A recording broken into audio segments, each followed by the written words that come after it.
Welcome to our today's lesson. This is just basically going to be the continuation of where we ended. We started looking at water. So the topic is water. Basically, under this topic, what we focus much on are the properties of water. So in the previous video, we talked of the forces that make up water, which were hydrogen bond. That is, if we combine one water molecule with another water molecule. So the first layer which connects those two water molecules, we call it what? Hydrogen bond. And then we said that the forces that is within one water molecule between oxygen and hydrogen, it is called what? Okay, so we said it is called a polar covalent bond. Yeah, so basically let's dive into it. So in our today's lesson, we are going to talk about the properties of water. So, the previous video we talked of one property of water, which is water being a polar molecule. So, polar, we said what? Electrons are shared unequally. Because the electrons are shared unequal, so we're going to term it as what? Polar. So, it is that same polarity where we're going to find another what? Another water property, which is water is a universal solvent. So because water is a charged molecule, so let me light it here. So we have oxygen that and two hydrogen atoms like that. So we know that hydrogen atoms are slightly positive like that and oxygen is slightly negative. Okay, so it is from this structure of water that we are able to get another water property. So we've already gotten one water property, which is water being polar, because we have seen that oxygen is more electronegative, which simply means that oxygen is acting as a magnet. More electrons are going to go to where oxygen is other than hydrogen. So other water properties that we are going to get from this same water being a polar molecule, it is water being a universal solvent. So because water is a charged molecule, so it is also going to do what? To dissolve some other polar molecules. So what it means is this: since water is a charged molecule, so it is going to dissolve other polar molecule, other charged molecules that are less polar as what? As water. So that is what basically it means.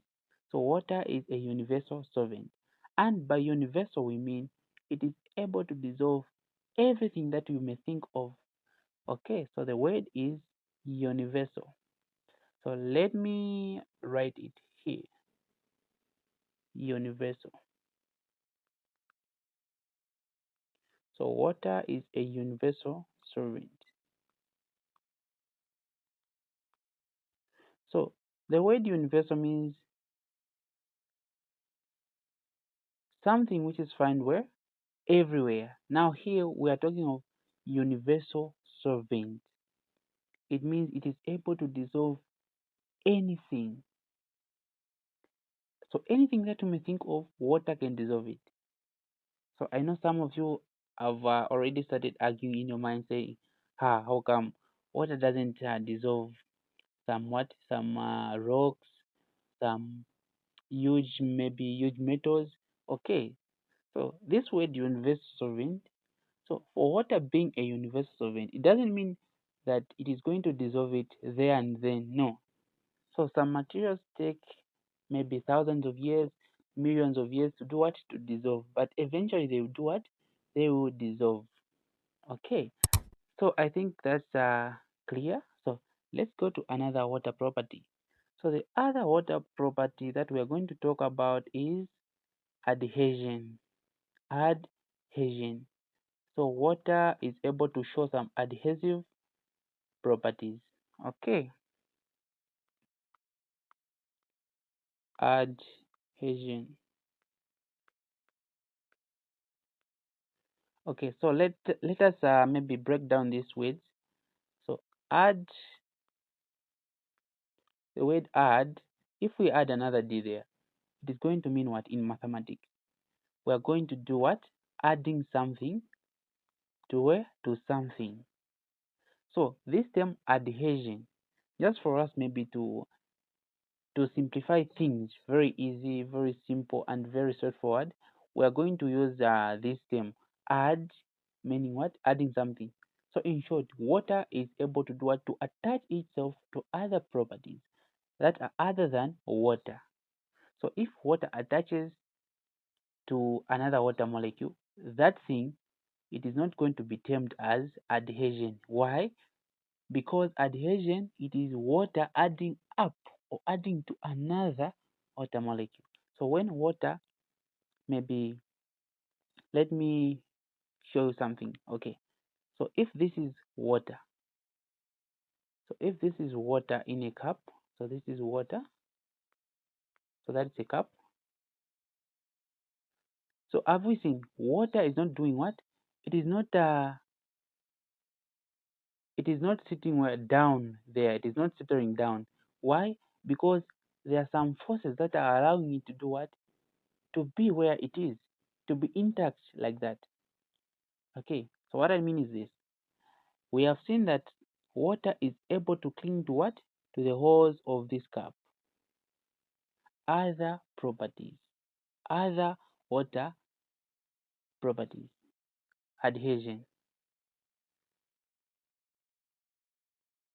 Okay, so we have seen that water is able to do what? To attach to other molecules, other polar molecules. So as we have seen that this cup is what is charged. So this cup is charged. It has some charges. So even human beings have got some charges if you don't know. So even this cup is charged. It has got somewhat some charges. So that is the reason why it is also able to do it, to allow water to attach to its surfaces. Okay. So maybe another example that I can give you on adhesion, it is whereby this same water that we're talking about. Okay, so let's have this. So that is a leaf. That is a leaf. So in the morning, early in the morning, you can go and check underneath of any leaf, maybe a leaf of a guava. You're going to find that there are some what? There are some water droplets there that are just attaching themselves to the surfaces of the what? Of the same leaf. So that is the property of water, adhesion. So water is able to show some adhesive properties. Okay, water attaching to other surfaces, it is adhesion. Let's go to another water property. Now, what if water attaches to another water molecule? What are we going to term that? Okay, so that is going to be called what? Cohesion. Cohesion. So this is also another water property. Cohesion. So the word co simply means two. So meaning here we're talking about what? Two water molecules. So two or more. So when water attaches to another water molecule, that is termed as what? Cohesion. Very simple. When water molecule attaches to other polar surfaces or to other surfaces, it is called what? Adhesion. Okay. So let us go to another water property. So I think you guys are noting down. So cohesion and adhesion. Okay, so let us go to another water property. So what are we going to talk about? So other water property that we're going to talk about, it is what? Capillary action. So capillary action. Capillary action. So water is able to show some capillary action. So capillary, I think you guys can maybe relate this way to maybe xylem taking up water from what? From underneath, from the ground. Okay. So capillary action here, what it means is that if we have a glass tube, if we have a glass tube like this, and then you submerge this glass tube in a bucket of water. So that's the bucket of water. Submerge it. Now, let us try maybe just to put some dye in this same water. So let us try to put some food dye. So that is food dye that is in red. Okay. So now what is going to happen is water will be moving where? Up. So water is going to be moving up, following the what? Following this grass tube. And that we call it what? Capillary action. Okay, so what is happening here? So capillary action is just based on what? These two other properties, which is adhesion and cohesion.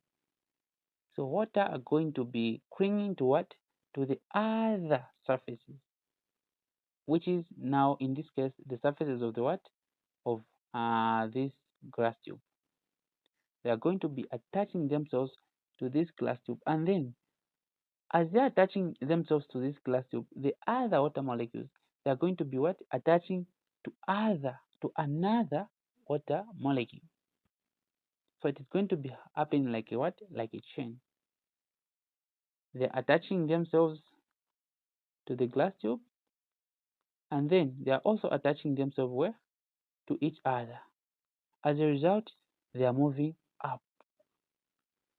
Okay, so that is capillary action. So let us now go to another water property. Okay, so basically biology is a very simple course and very easy to pass here. So let us go to another water property. Okay, so the other water property that we are going to talk about is high surface tension. So water has high surface tension. So what is this same high surface tension? Okay, so the example that we are going to use, it is going to make things very easy and very simple. Okay, so let us try maybe to say this. If we have a coin, we have a coin here. This is a coin, a 1 kwacha coin. So that's a coin, or maybe that's a 15 way. Maybe yeah. Let's take that. That's a 15 way. Now, if you try to pour water on this same 15 way, what is going to happen? Okay, so it is going to happen like this. So we are trying to pour water here, drop by drop, drop by drop. So water will be doing what? Will be piling up. Water will be piling up there.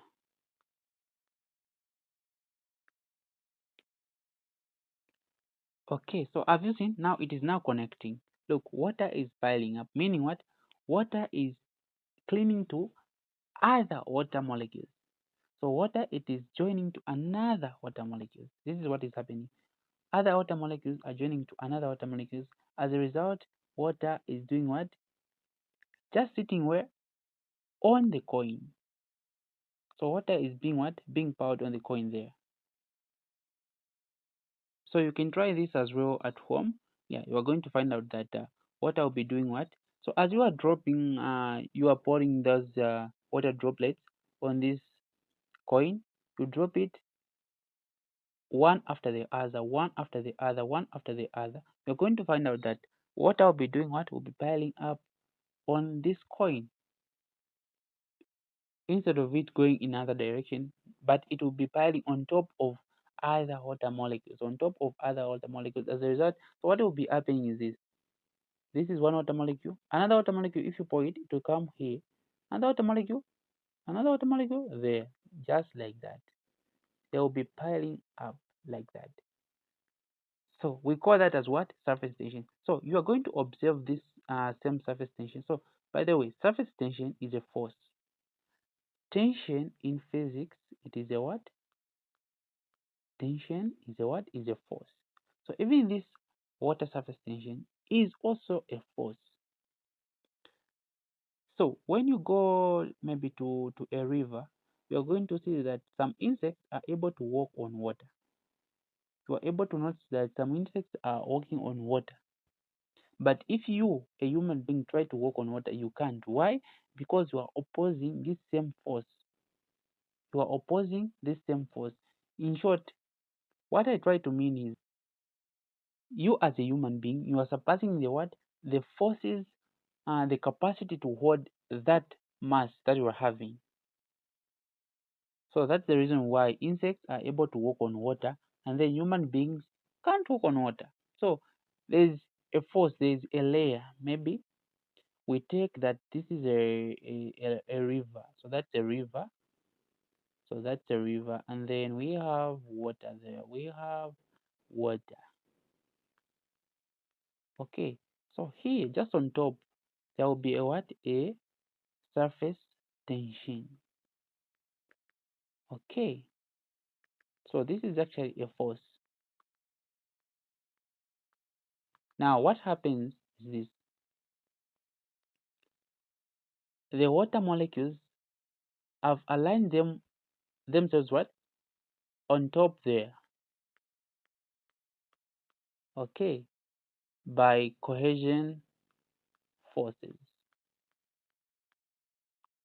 As a result, forming what? A layer like structure. So that is what is happening there.